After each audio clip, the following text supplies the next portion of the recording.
7. januara u dvorani dela Saalschulbrüder im 21. Bezirk. Dolaze nam dosta gosti ekip.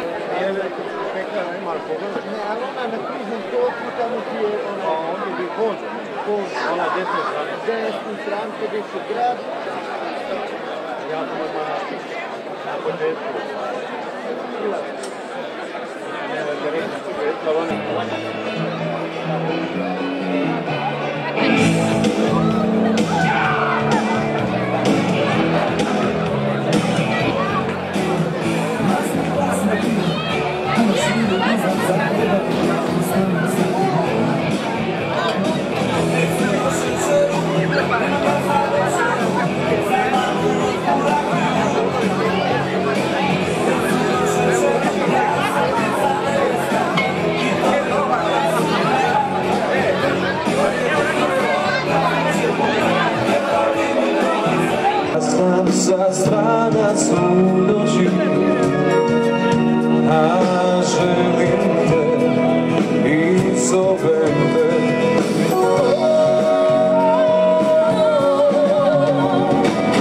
Pjevat ću dok suze mene zamore, ljubit ću dok usne mi ne izgore, voljet ću dok noći sve ne zatvore.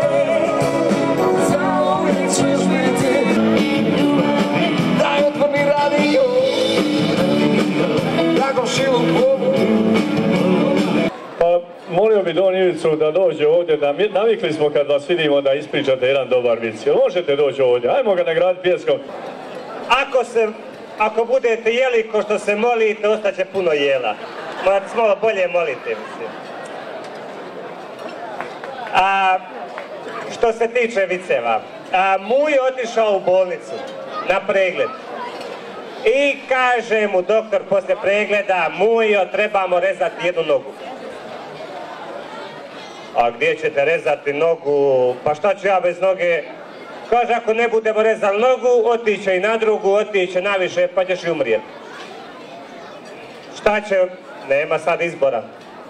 Kaže, dobro, ako se mora rezati, samo sulje da reže. Kaže, doktor, mislim, koji sulje, šta će? Jel on doktor? Kaže, nije. Pa šta će on? Ako hoćete, samo da on. Nikako se dogovoriti, kaže na kraju doktor, dobro, ako hoćete vi, to je vaš izbor, zovnu Sulju, dovedu ga. Kaže, doktor Sulji, ti znaš što znam? Pustite mene, ja ću to sve riješiti. Ušao on sam, nakon pola sata izlazi, ima malo tu krvi. Kaže, ja sam uradio, pa vi pogledajte. Otišao je više doktora da vide kako je to sve urađeno, profesionalno, originalno. Kaže, doktor čestita njemu, čestitaju mu svi, super, odlično. I kako su gledali nogu, vide da mu je odrezao i ruke.